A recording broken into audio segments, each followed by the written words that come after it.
Okay, guys, so I'll wait a moment for you guys to get logged in.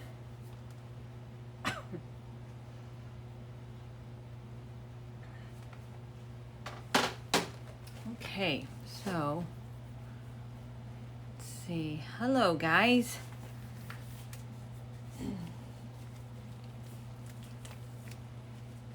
Mafam, hi Mafam, glad you're here. EpiView, thank you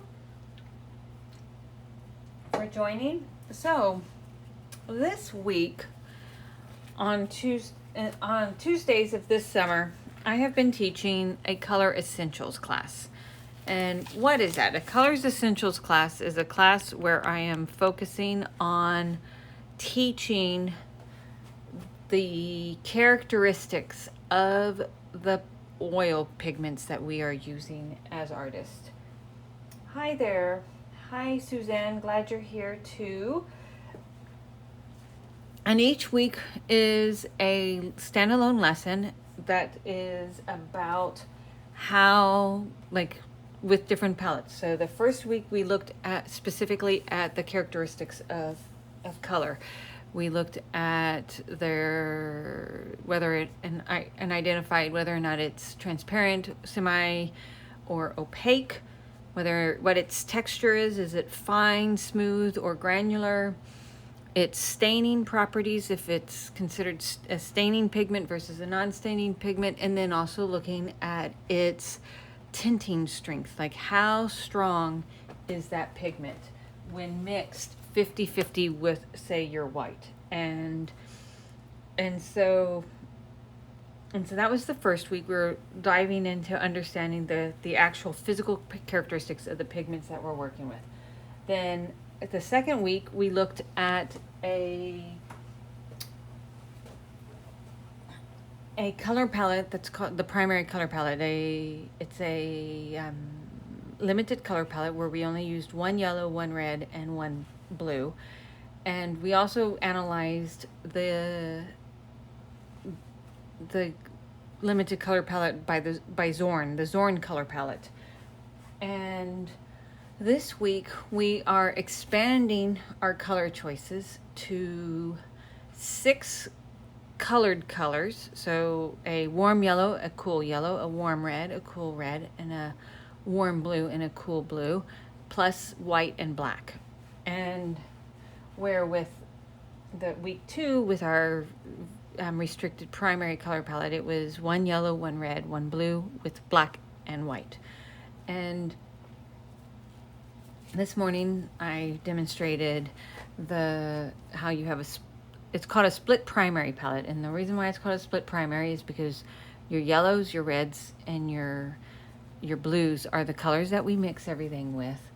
And as I said before, you have one warm and one cool. And the colors we're using for today's color palette is a Cad Lemon yellow, Cad Yellow Medium, Cad Red Medium, a permanent alizarin crimson, which means right now I'm using specifically pigment red 177, ultramarine blue, and cobalt blue, plus ivory black and white, and I'm using lead white.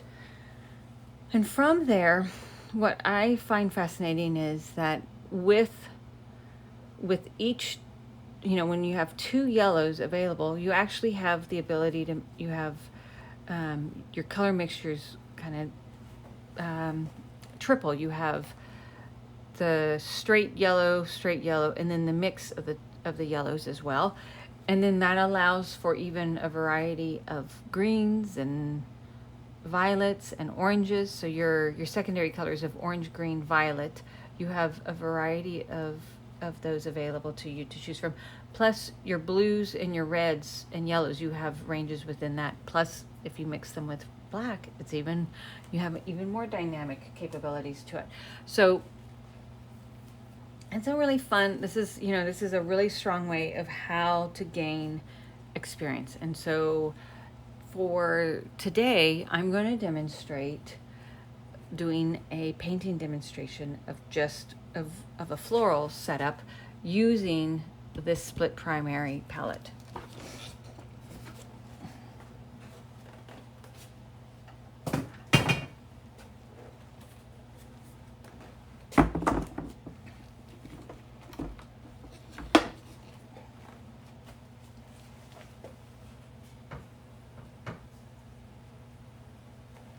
And so I'm gonna get started. There we go. Okay, let's get started. Now for my students, and hey guys, thank you guys for being here. So we've got a really nice group of people, and I always appreciate you guys joining in. So I'm gonna get started right now. So I'm gonna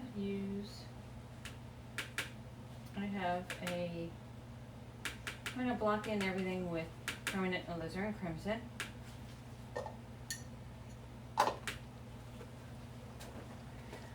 Just because. So I have this bouquet of zinnias that I want to paint.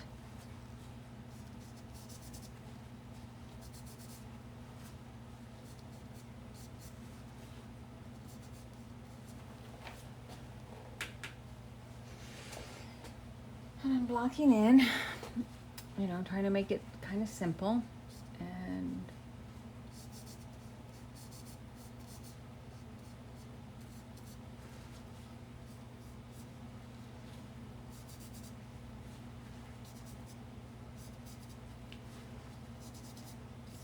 And like for this landscape, I'm using this color palette. So Cad Lemon, Cad Yellow Medium, oops, I need to tighten that. Cad Red, Permanent Alizarin Crimson, Ultramarine Blue, Cobalt Blue, White, and Black. So those those 8 color pigments are what I'm using for this painting today.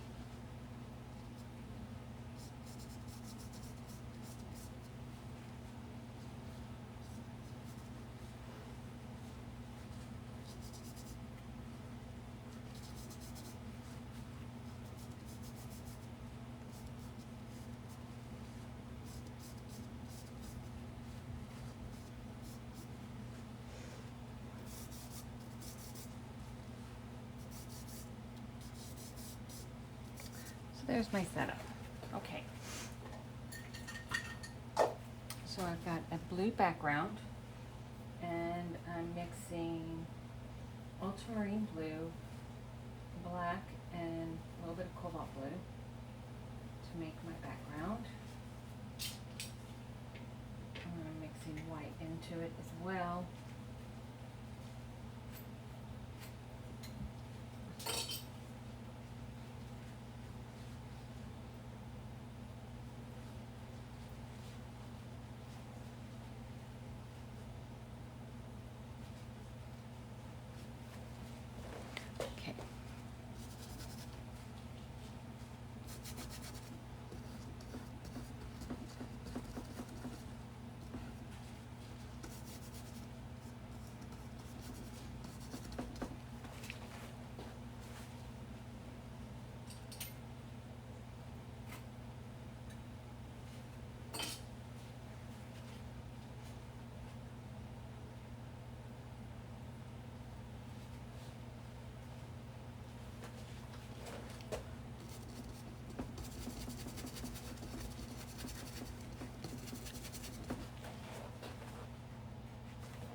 So I'm painting like not like impasto thick, but I am painting thick enough that I'm covering up my canvas with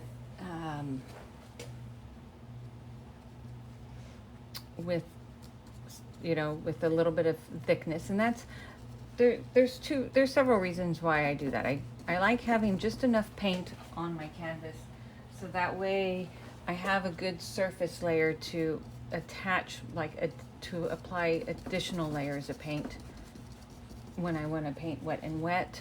And also it just I just like overall how it makes it easy to handle the paint. So there we go. Okay, so background, and then I'm gonna start working on I've got some wonderful deep rich colors in this setup today. So I'm gonna really have fun with them. So one of the things that I wanna do is I've got a green. So I'm mixing Ultramarine Blue with Cad Yellow Medium and just a smidge of black to make it dark, because I want to put in a couple of dark greens in. And then there's like a dark there and dark there. There's even like a little bit of dark there. And then it goes lighter. So I can add a little bit of yellow to my mixture that I've made to do some of the lighter colors of green. Well, it's not even light, it's like more like a middle value green.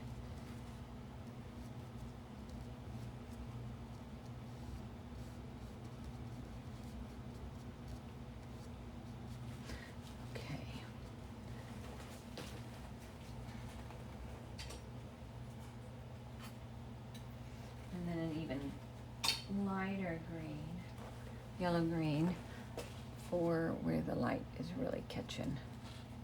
That there.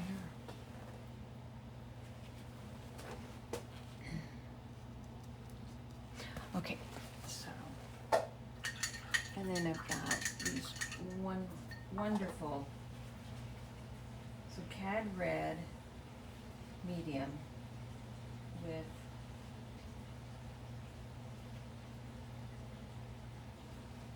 Ultramarine Blue makes a really dark desaturated kind of purpley color, and so I've got a kind of a bit of dark purple on the underside of this red zinnia, but that's too dark and too gray. But now I need to start shifting it to more of a purer mixture of Cad Red, but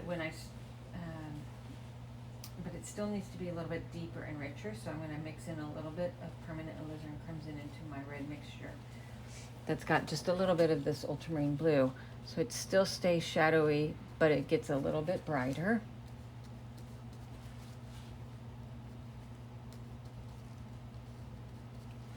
There we go. Yep, there we go.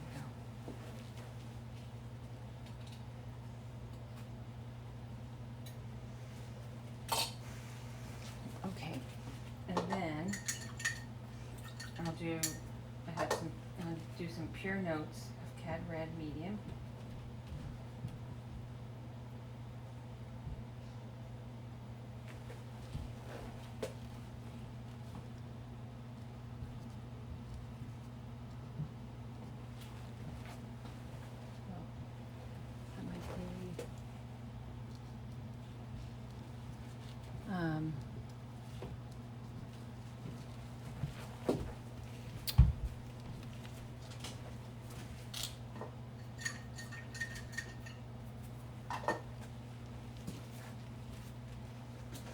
And then, okay, so the colors. And so with my students, I'm having them not like paint specific, like perfectly, but I'm asking them to try to find the colors and just like really focus more on mixing the accurate colors than like painting the details. And so now I've got this yellow rose that's kind of, or not rose, zinnia, but it's a golden yellow. So I've mixed Cad Lemon, Cadmium Lemon, with some alizarin crimson to create this more rosy yellow. I do have some shadow shapes that I'm going to have to deal with, but I'm going to first lay in kind of like my basic color. And then there's like a little bit of an area where the it's got kind of a bit of a green, yellow-green center, so I'm going to put just a couple of smidges of those colors in. And now I need to put in kind of a little bit more of a purple shape, like the shadow.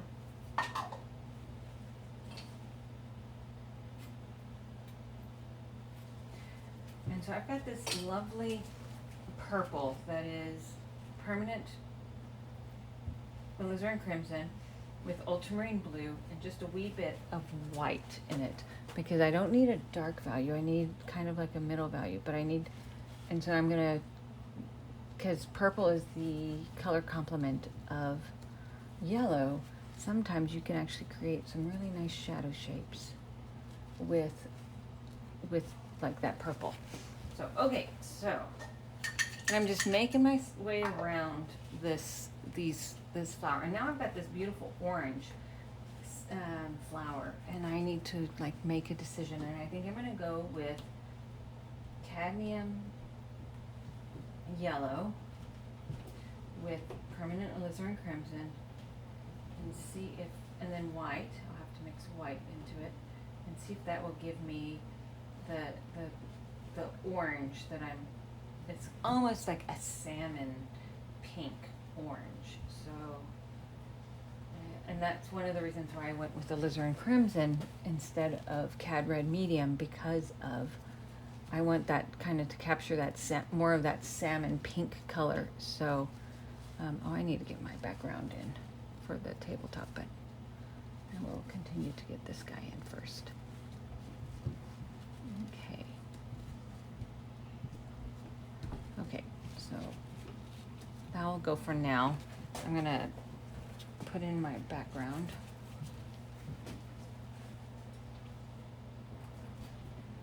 But one moment, my daughter just arrived from being at a friend's house, and I need to quickly go and check on her. I'll be right back.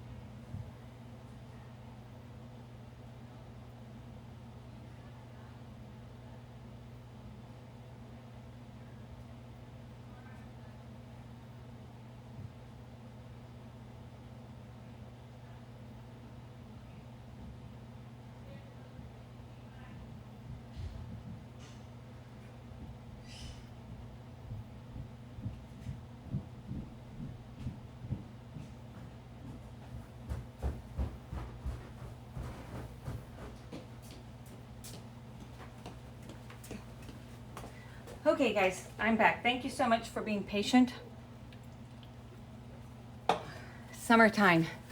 Gotta keep track of my daughter.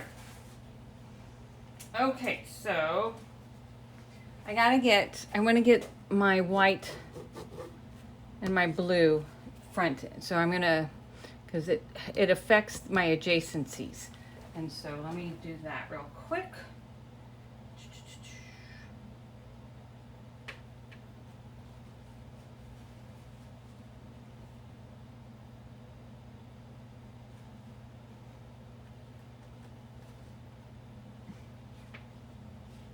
So I'm using a mixture of pale yellow and a little bit of pink to create, that might be too, that is too light, shucks. Okay, so now I gotta darken it a bit. So, so now I accidentally made it too dark.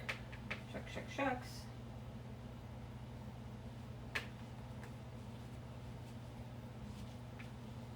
Let's see if that's better. Okay, it's a little bit dirty, but I think it'll work.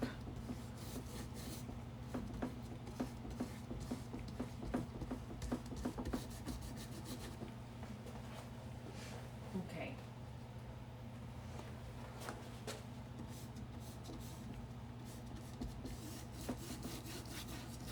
Okay, and then it gets darker as it goes to the edge, which that's fine.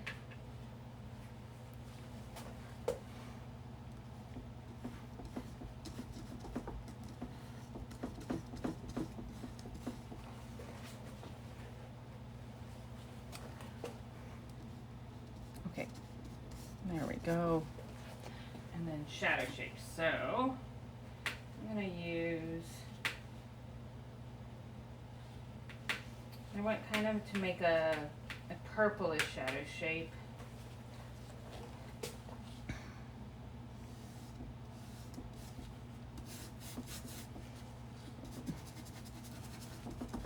So if I was painting with the full color palette, I'd probably be mixing in a bit of Viridian because I want it to shift a little green, but I don't have that luxury, so I'm going to mix a little bit of green, a little bit of black in my mixture, and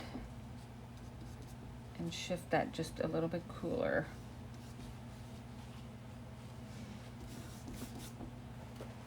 Okay.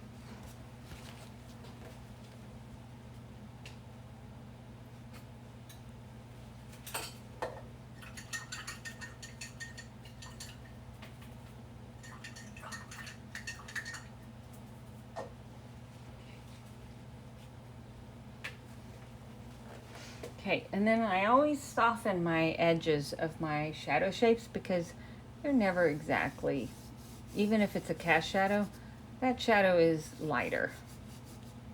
You know, there's light reflects into it. There's always, it's never a sharp edge. You don't want to make it too sharp. There we go. That's a little bit better. Okay. So now I've got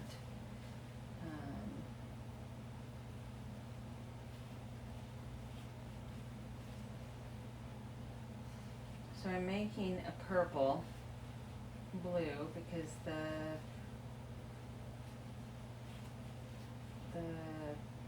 cup that is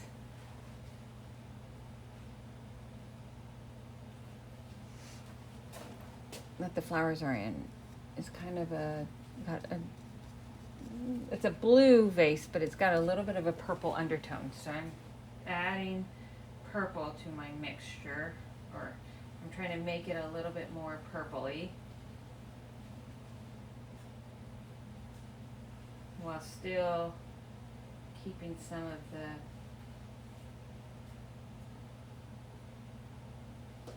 that blue too, because there is blue. It's got that purple undertone, so I want to try to capture both, the best of both worlds, so to speak. So, okay, that's getting there.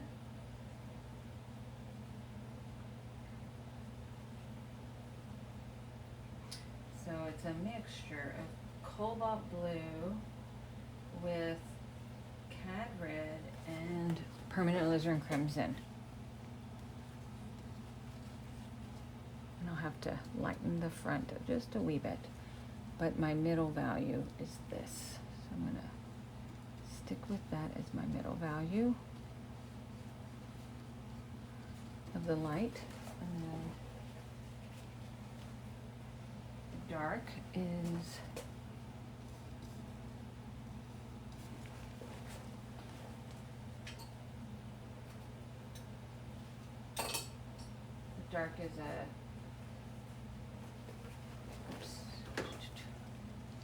a mixture.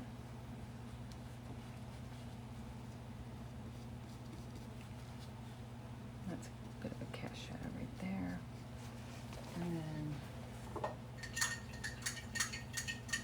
thank you guys. I'm glad you like this. So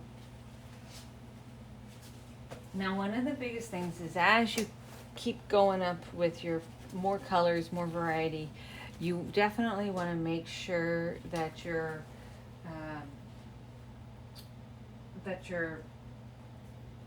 constantly cleaning your brush. You want to make sure that your brush is as clean as possible, which means then that your paint rags are clean too. There we go.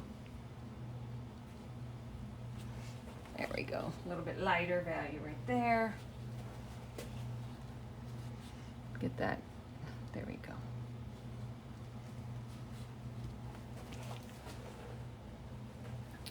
Now it rolls.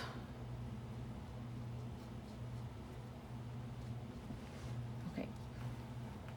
Okay, so there's my surrounding for my flowers. So that means I can go back to painting the flowers and focusing on them and how they interact with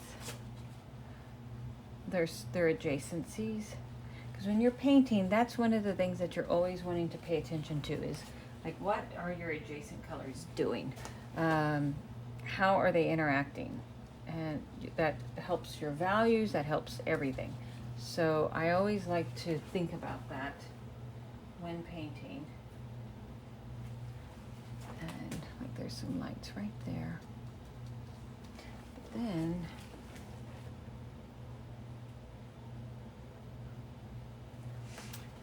there's shadow shapes. So there's some shadows here. Some shadows there. Now,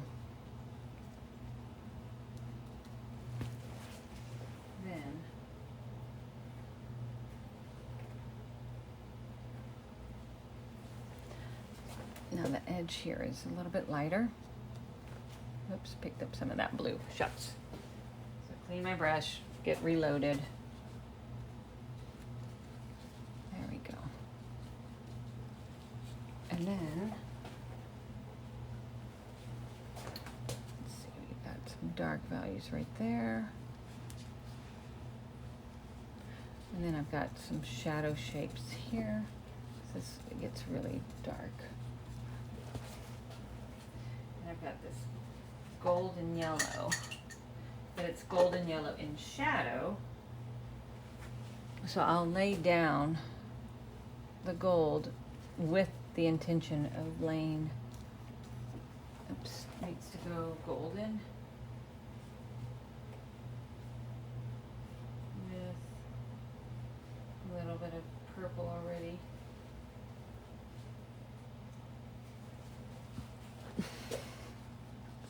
Here a little bit. So yellow is a fascinating color in that it gets kind of purpley as it goes into as it rolls into a shadow shape, but it's still pretty light in value, so you always have to make sure that you're not letting it get too dark too fast. And then I like to lay going to, my brush didn't have enough paint on it, so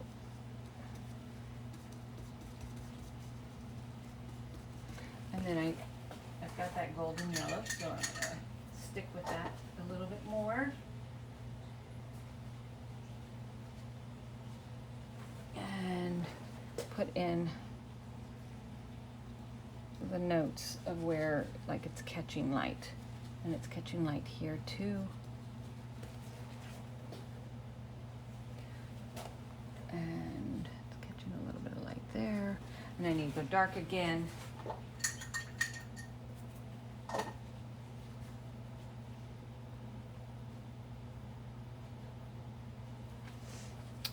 Let's get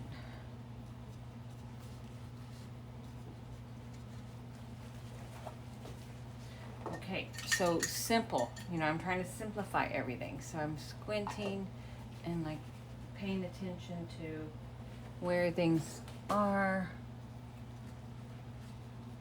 There we go. And then there's I think it's always important to be thinking about your simple shapes. So like even if and that's where like these color studies are so helpful, because by limiting how much time you're spending on them, thinking about your big shapes, you're automatically creating a scenario of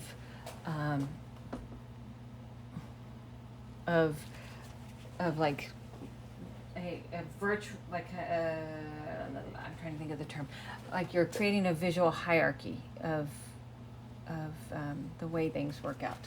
So squint my eyes, look again, realize I went a little bit too deep in value there. Okay, so now I've got the last flower is that one, and that one has the orange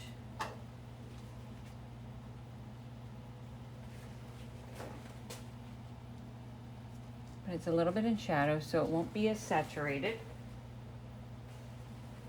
And then the underside of the flowers, because of the way zinnias are, they actually kind of go chalky, kind of desaturated, chalky white. So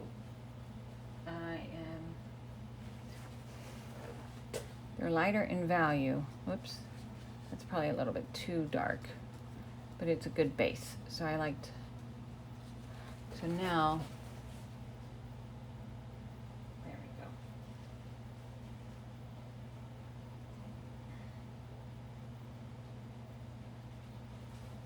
And then I'm going to squint and look at the different values that I want to put in.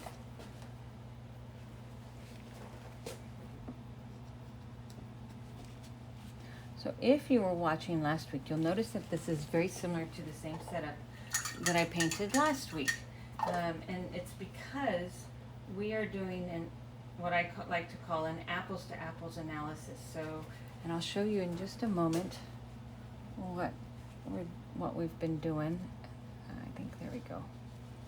Okay, that's probably good for, I'm gonna get one more.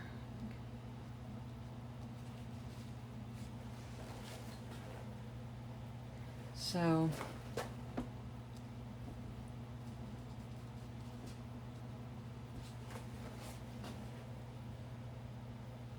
I'm getting some of my values in.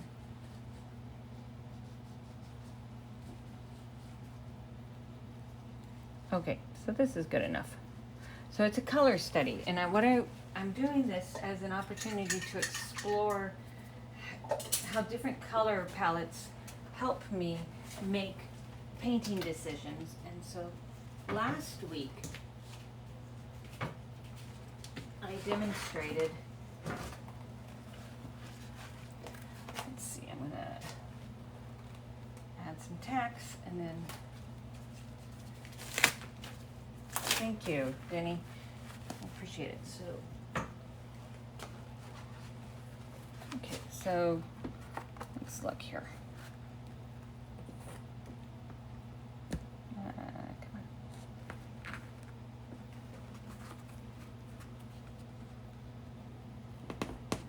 So last week,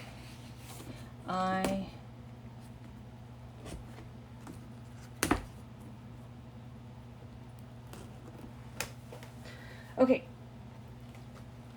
so last week I demonstrated a primary color palette with, so Cad Yellow, Alizarin Crimson, Ultramarine Blue with black and white. And then this one is a modified Zorn palette of Yellow Ochre, Cad Red Medium, Ultramarine Blue, Ivory Black, and white. And so, like, this is what I was able to do out of 5 color pigments. This is another version. It's a desaturated version that I did out of another 5 color pigments. And then this one uses the Cad Lemon, Cad Red, Cad Yellow Medium, Cad Red Medium, Alizarin Crimson, Ultramarine Blue, Cobalt Blue, white, and black.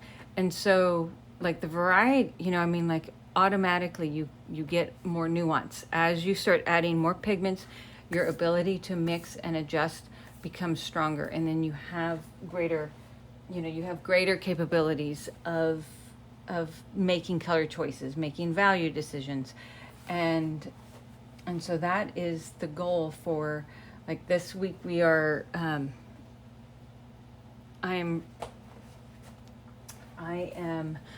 we're learning how your painting choices evolve as you add more pigments to your palette. And so that is today's painting demonstration. I'm not going to continue more, but I just wanted to share this with you guys and encourage you to experiment with your color palettes, because there's really, it's really amazing what by doing these type of deliberate practice exercises, you can really start to understand the tools that you use as an artist, as a painter of oils.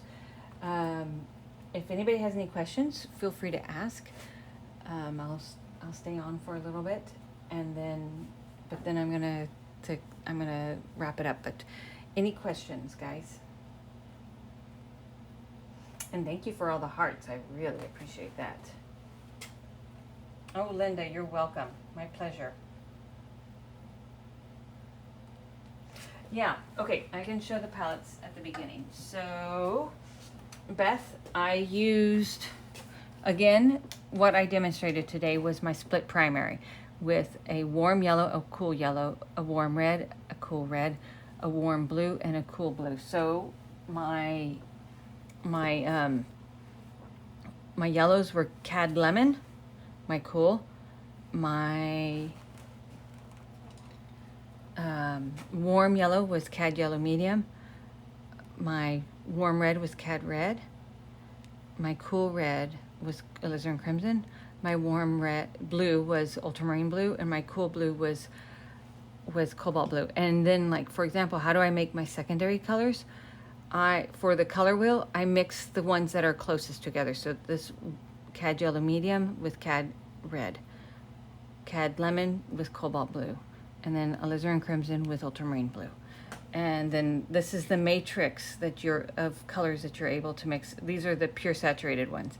And then, of course, the inner ring was this mixture mixed with black, and then this ring was this mixture mixed with white. And so that's the color palette that I used today. You're welcome, Cody. I'm glad it's helpful. If there's no more questions, I will let you go. I just want to say thank you again so much for being here and showing up, and have a really, really good day. Take care. Bye.